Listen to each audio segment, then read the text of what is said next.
आज के इस डीप डाइव में स्वागत है। हमारे सामने है रहीम का एक बहुत जाना माना दोहा और उसका सार। स्रोत तो खैर छोटा सा है, सिर्फ 2 पंक्तियां, पर कहते हैं ना हम गागर में सागर। तो हमारा मिशन है इन 2 पंक्तियों में जो ज्ञान छिपा है उसको समझना, आज के हिसाब से देखना कि कितना रेलेवेंट है।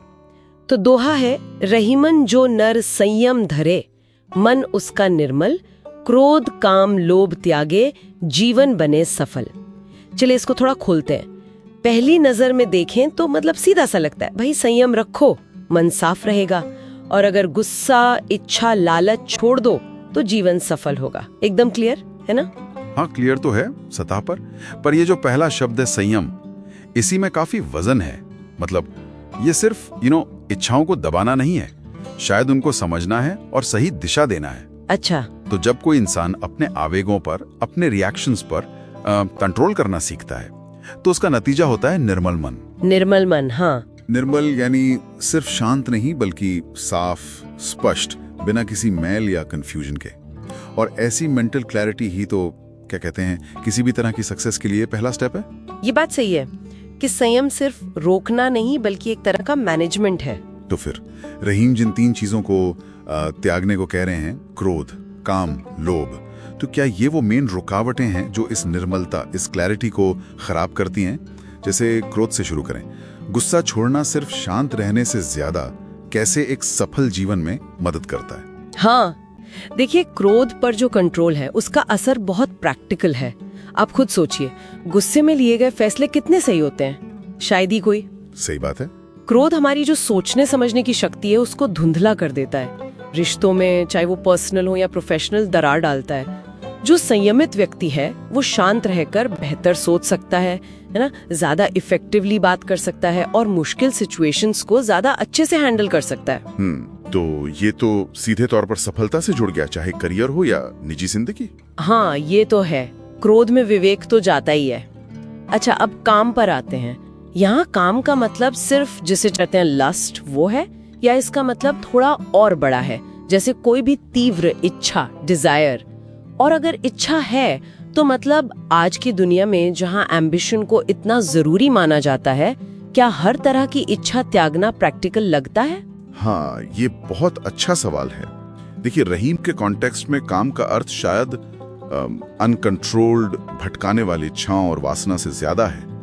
ये उस तरह की इच्छा है जो इंसान को उसके असल लक्ष्य से हटा दे, उसे मोरली कमजोर कर दे। अच्छा, एम्बिशन अगर वो सही दिशा में है और एक नैतिक दायरे में है तो शायद वो इस काम की कैटेगरी में ना आए। पर जो अनियंत्रित इच्छाएं हैं, चाहे वो किसी भी चीज की हो, शोहरत की, ताकत की या सिर्फ प्लेजर की, ये एनर्जी को बिखेरती हैं, मन को अस्थिर करती हैं। और वो जो निर्मल मन की बात हुई थी ना पहली लाइन में, उसको बनने नहीं देती। तो ये मतलब बैलेंस की बात हुई, अनियंत्रित इच्छाओं पर लगाम कसने की। और तीसरा है लोभ, मतलब लालच। इससे त्यागने से जीवन कैसे सफल बनता है? कई लोग तो आजकल पैसा या प्रॉपर्टी जमा करने को ही सफलता मानते हैं, और लोभ तो अक्सर उसी तरफ धकेलता है। हाँ, यहाँ हमें सोचना पड़ेगा कि सफल जीवन का मतलब क्या है। क्या रहीम का मतलब सिर्फ मटेरियल सक्सेस से था? शायद नहीं। देखिए, लोभ इंसान को हमेशा असंतुष्ट रखता है। जिसके पास जितना है उसे और चाहिए और चाहिए। ये एक तरह से मन की शांति छीन लेता है। सही है। और लोभ अक्सर क्या कहते हैं, अनैतिक कामों की तरफ ले जाता है, जिससे भरोसा टूटता है, रिश्ते खराब होते हैं। तो हो सकता है थोड़ी देर के लिए कुछ मटेरियल गेन मिल जाए, पर क्या वो सचमुच एक सफल जीवन है? रहीम शायद एक बैलेंस्ड, संतुष्ट, नैतिक और मेंटली पीसफुल जीवन को सफल कह रहे हैं, और लोभ इन सब का दुश्मन है। तो मतलब संयम से मन निर्मल होता है, और फिर क्रोध, अनियंत्रित काम और लोभ को त्यागने से वो निर्मलता बनी रहती है, जिससे एक संतुलित और शायद सच्ची सफलता मिलती है। ये तो सीधा कनेक्शन हो गया अंदरूनी हालत और बाहरी नतीजे का। बिल्कुल सीधा कनेक्शन। और अगर हम इसे आजकल की भाषा से जोड़ें तो ये सीधे सीधे इमोशनल इंटेलिजेंस की बात है। हाँ, इमोशनल इंटेलिजेंस। हाँ, यानी अपनी और दूसरों की भावनाओं को समझना और उन्हें मैनेज करने की क्षमता।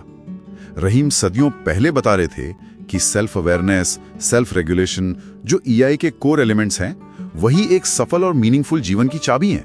उन्होंने शायद इमोशनल इंटेलिजेंस शब्द इस्तेमाल नहीं किया, पर एसेंस मतलब सार वही है। अपनी अंदर की दुनिया को साधना ही बाहर की दुनिया में सफलता का रास्ता खोलता है। तो फिर इस डीप डाइव का निचोड़ क्या निकला? यही कि रहीम का ये दोहा सेल्फ कंट्रोल को, संयम को फाउंडेशन बताता है और क्रोध, अनियंत्रित इच्छा और लालच जैसी जो नेगेटिव फोर्सेस है उन पर जीत पाना ही मेंटल क्लैरिटी और सच्ची सफलता की ओर ले जाता है। ये सिर्फ एक नैतिक उपदेश नहीं है, बल्कि एक बहुत ही प्रैक्टिकल गाइड है जीवन के लिए। हाँ बिल्कुल, और ये दिखाता है कि जो आंतरिक संतुलन है वो बाहरी अचीवमेंट से कहीं ज्यादा फंडामेंटल और शायद ज्यादा टिकाऊ हो सकता है। मन की शांति शायद अपने आप में सबसे बड़ी सफलता है, जिसके बाद बाकी चीजें शायद अपनी जगह खुद बना लेती हैं। और जाते जाते सोचने के लिए एक विचार छोड़ जाती हूँ। रहीम ने क्रोध, काम और लोभ को अलग अलग गिनाया है। क्या ये तीनों भावनाएं आपस में जुड़ी हुई हैं? क्या एक पर कंट्रोल पाने से दूसरों पर भी कुछ असर पड़ता है, या फिर तीनों को साधने के लिए अलग अलग ही मेहनत करनी पड़ती है? इस पर सोचना दिलचस्प हो सकता है।